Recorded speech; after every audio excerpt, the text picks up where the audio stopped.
The TDA, developing people, improving young lives.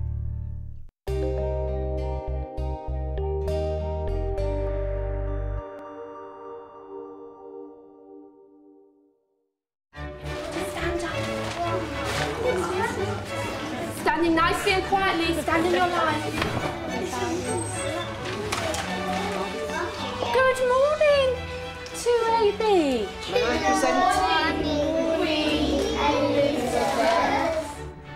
At Whitchurch First School, Year 2 are building on the assessment for learning skills they learnt in Year 1. A variety of speaking and listening activities provide the children with rich opportunities for peer and self-assessment. Very excited about your visit. Oh, lovely. And we've got some very interesting questions for you.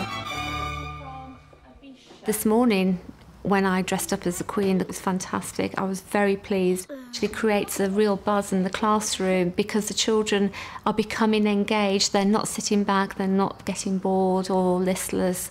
They're actually listening and they're motivated into what you are saying because they want to learn. How old are you? I'm 80 years old. What's your favourite colour? My favourite colour is a very regal colour, and it's the colour red. What is your favourite letter? The letter E and the letter R. For Elizabeth Regina, which means that I am the Queen. Do you like doing a job? I enjoy being the Queen.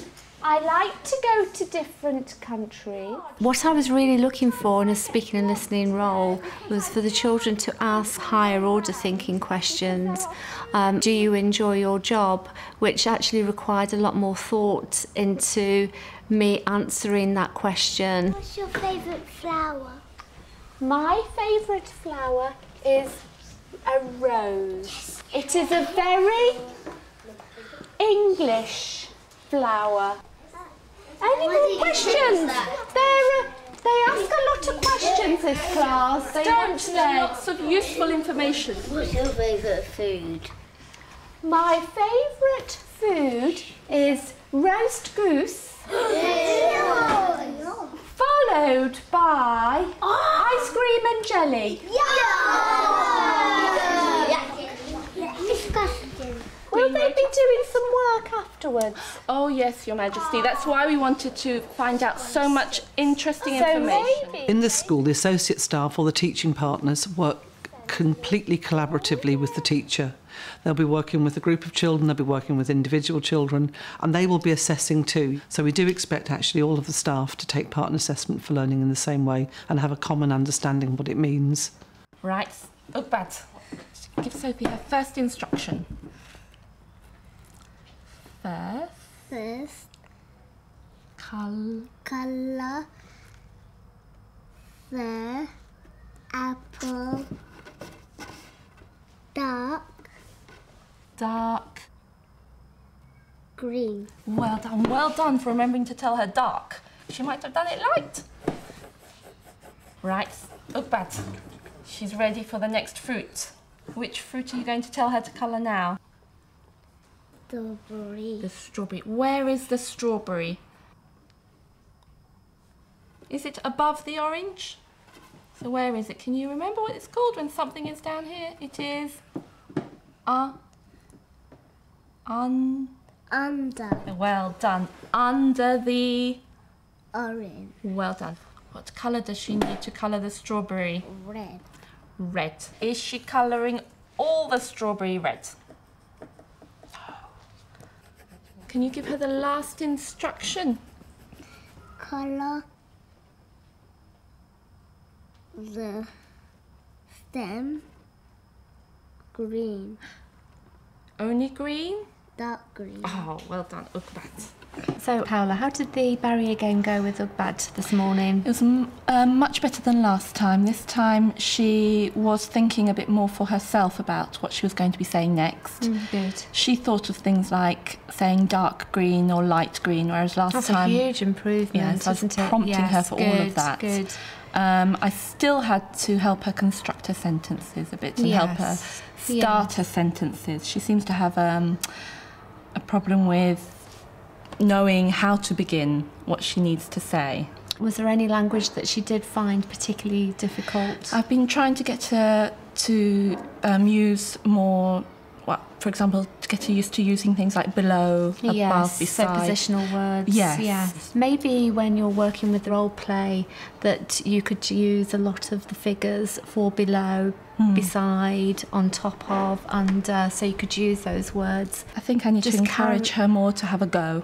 Really. Yes. Even if I show that I sometimes make mistakes, and see if she corrects me, and try and say, oh, it's okay to make a mistake. Yes. Assessment for learning here happens every day in a classroom, but a teacher will be watching and seeing, or a member of staff will be watching and seeing what's going on. The post-its might be flying around, a significant achievement might happen and be recorded. So those are the kind of opportunities for assessment that just happen on an ad hoc day-to-day basis. But within the curriculum there are planned opportunities. Now they're not just opportunities, they're actually, this is what we're going to assess. Can you tell me something about your collage? Dylan, he's so funny because he put something there. Oh dear. And he was so funny, and he was decorating lots and lots of things. What was the very first thing that you had to do? Because you didn't put the decorations on first, did you? What did you have to do first? First, Dylan put the note like that, and then Dylan put that, and Dylan done all the face of that, and then I put a tiny bit of glitter, and then I stick that. Then Can you remember what that's called? Some stripy thing. The best thing to put to make it lovely is this bit, that bit. And what are they called? They call some little things. Do you remember what they're called? When I spoke to Sophie about the collages, what we'd actually found was the fact that children were not using the technical vocabulary that we would like them to use. With discussions with my year group, we've actually come up with an action plan for next half term, maybe with more specific scientific vocabulary and technical vocabulary. We need to display that in the classroom so that the children are seeing it in an everyday environment. Yeah, I would certainly give that a go because, as you say, if they're seeing it around the classroom, instead of just while they're on that particular subject and we're using it, but it's never used again for the rest of the week maybe. You are all invited to my royal party. You can wear any clothes. It starts at 2 o'clock and finishes at 4 o'clock. It's at Wheelstone Church. From Avon. Very good. Okay, I want you to talk about something that you liked about his presentation and something that could be better. I only like one thing. Did you say a bit too fast at the end of it? Invited. When he said the end bit. I liked it when he said the end bit. I liked it when he said the middle bit. I liked it when he said the first bit. I liked it. Okay, well done. I'm not going to ask anybody who's got their hands up. We're going to have hands down. And I'm going to ask Hinal, what were you talking about? I like that in the beginning he put a loud voice in it. Was there something that you think he could have done better? He couldn't have put a bit of regal in it. A bit more and rich voice. So he could have used a richer voice and a more regal voice. Like who? Like the Queen right now. Well done. Alex and Nathan, what were you talking about? We were talking about what we liked at the beginning. We liked when he said you can wear any clothes. He said it really loud. He said it really loudly. Was there something that you think he could have made better? What could he have made better? He could have made it put more writing in the beginning. Oh, well done. Some really good ideas there. I wanted to give the children an opportunity to assess each other.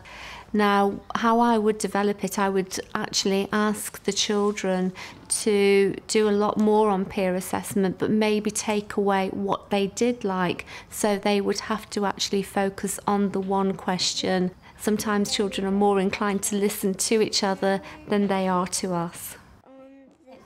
Rowena, did you find any information about the Queen that you could use in your writing? Her favourite flowers were roses.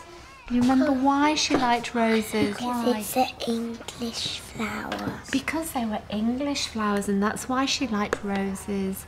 Nihal, did you find any information out that you could use in a piece of writing? She liked the letter E and R. Did she say why she liked the letter E and R? Dinesh? She liked the word Elizabeth II and Regina.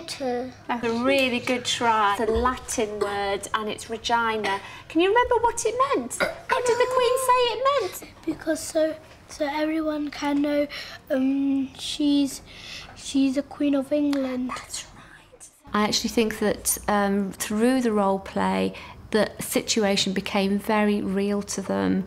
It's a very successful way of getting children to write using speaking and listening, because they need to be able to say it before they can write it. My first one is Queen Elizabeth liked red because it was royal. That's right, it was a royal colour, isn't it? Queen Elizabeth liked roses because it was English. That's a very good sentence. Okay, right, Nihal, what have you written? She liked the letter E and R because it was in her name. Well done, that's a fantastic sentence. So thumbs up if you thought it went really well. In the middle if you found it a little bit difficult, and thumbs down if you found it really hard. Nihal, you've got thumbs up. Did asking all the questions that helped you to write your sentence today? Yes. Did you put your thumb up or did you put your thumb down? Down, because it was very hard for me. What would have helped you? To put it on the whiteboard. So if we'd have put some words on the whiteboard for you, that would have made it easier for you to write your sentence. Yeah. I think in year 2 it's very difficult for teachers not to concentrate on SATs, and that we're actually looking at outcomes as opposed to how the children are learning. I actually think it's very important to know how the children are learning. I think that will facilitate SATs results in the end. You're giving them the opportunity to be successful. I think AFL is part of the solution for raising standards in schools, but I think one of the issues with that is that's not enough in itself. I mean, it's not just as a result of the assessment, what you've done before the assessment, what you do alongside of the assessment, and what you do after the assessment that actually moves learning on. You can tell children things and then they know it. Is that the same as learning? I think not, probably.